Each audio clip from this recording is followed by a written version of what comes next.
If he hadn't purchased Twitter, I think our entire civilization would look very different. Very different. It would. I mean, that sounds like a very grandiose thing to say. Sounds hyperbolic, but you're right. I think it's true because I think free speech is a core component of our civilization, and I don't really think we had it.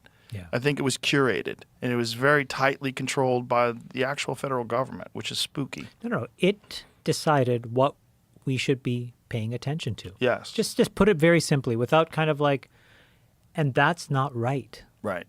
Because when they're telling you to pay attention to this, and the actual issue is this, and you cannot, then you can't fix what's actually broken. And there's basically only America that has that for real. Like, I used to think it was the UK as well, and many countries in the West. Nope. In the UK, you get jailed faster for things you say on social media than in Russia, which is wild. So we've got America, and even America is on shaky ass ground. And I mean that culturally. I mean, young people are way less interested in freedom of speech, which is crazy. They could have disclosed this stuff a long time ago. The reason they're disclosing it now is because they want people to go crazy now. So regardless of whether this is true or not, or there's elements of it that are true, or maybe it's all true, but now they are trying to drive you insane. It is the last thing they have. They're actually trying to terrify you and drive you insane now. That is what the government's doing. It's why they're doing this. Feminism was not this grassroots groundswell where women looked around and said, oh my gosh, we are oppressed.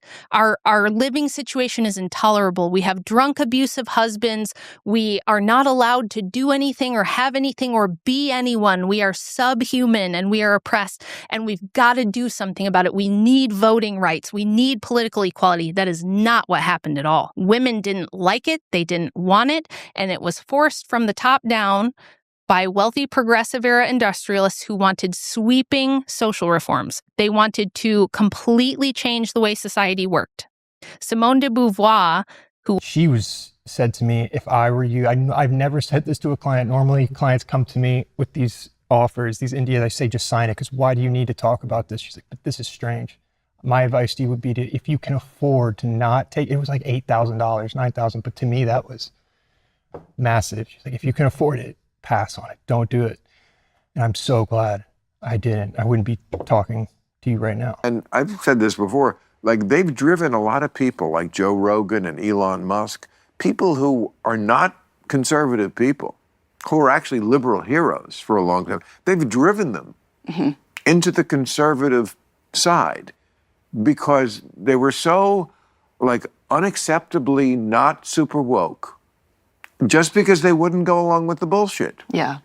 And they're not going to do it to me. I don't think they're going to do it to you. You know, you're not going to get me onto your side, but you know what?